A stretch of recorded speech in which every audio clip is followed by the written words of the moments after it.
Ketika Halimah dan Harits kembali ke rombongan, mereka melihat semua kawan mereka telah mendapatkan bayi untuk dibawa pulang dan disusui. Melihat itu, Halimah berkata kepada suaminya, "Demi Allah, aku tak ingin mereka melihatku pulang tanpa membawa bayi. Demi Allah, aku akan pergi kepada anak yatim itu dan mengambilnya. Tidak salah kalau engkau mau melakukannya. Semoga Allah memberi kita keberkahan melalui anak yatim tersebut."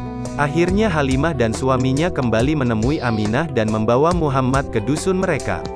Aminah melepas bayinya itu dengan perasaan lega bercampur sedih. Lega karena akhirnya ada yang mengasuh Muhammad, sedih karena harus berpisah dengannya selama 2 tahun ke depan. "Pergilah, nak, ibu menunggumu di sini," bisik Aminah dengan pipi yang hangat dialiri air mata. Tatkala menggendong Muhammad, Halimah keheranan, "Aku tidak merasa repot membawanya, seakan-akan tidak bertambah beban." Kemudian, Halimah menyusui Muhammad. "Lihat, bayi ini menyusu dengan lahap," kata Halimah kepada suaminya. Setelah menyusui Muhammad, Halimah menyusui bayinya sendiri. Bayi itu juga menyusu dengan lahap. Setelah itu, Muhammad dan bayi Halimah tertidur dengan lelap. "Anak kita tidur dengan lelap," bisik Halimah kepada suaminya. Padahal, sebelumnya kita hampir tidak bisa tidur karena ia rewel terus sepanjang malam. Malam itu, keduanya bertambah heran karena unta tua mereka ternyata kini menghasilkan susu.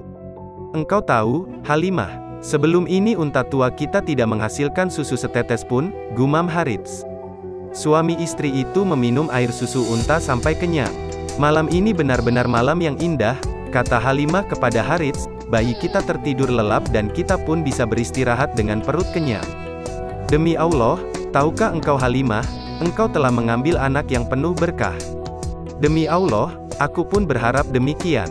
Kebanggaan Rasulullah lingkungan di Bani Sa'ad benar-benar sangat murni. Kelak Rasulullah pun dapat berkata dengan bangga, "Aku adalah keturunan Arab yang paling tulen.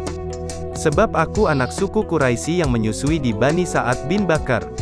Keberkahan yang dibawa Muhammad kecil tidak berhenti sampai di situ. Ketika dalam perjalanan kembali ke dusun Bani Sa'ad, terjadi hal yang mengherankan. "Suamiku, tidakkah engkau melihat hal yang aneh pada keledai tungganganku?" tanya Halimah.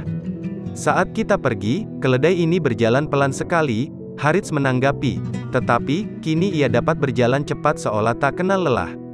Padahal, beban yang dibawanya cukup berat. Keledai itu berjalan cukup cepat sehingga bisa menyusul dan melewati rombongan wanita Bani Sa'ad lainnya yang telah berjalan lebih dulu." Halimah putri Abu Duaibi panggil para wanita itu keheranan, "Tunggulah kami.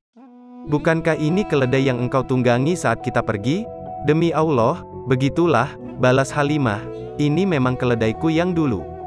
"Demi Allah, keledaimu itu kini bertambah perkasa." Ketika tiba di rumah, Halimah dan Harits tambah terkejut. "Sepetak tanah kita," bisik Halimah tak percaya. "Sepetak tanah kita ini jadi begitu hijau dan subur. Padahal, saat kita berangkat, tak ada sepetak tanah pun yang lebih gersang dari ini." "Domba-domba juga," seru Harits. "Domba-domba kita jadi gemuk dan susunya penuh. Kini kita dapat memerah dan meminum susu mereka setiap hari." Begitulah keberkahan yang mereka terima selama mengasuh Muhammad. Namun, 2 tahun pun berlalu, kini tiba saatnya mengembalikan Muhammad kepada ibunya.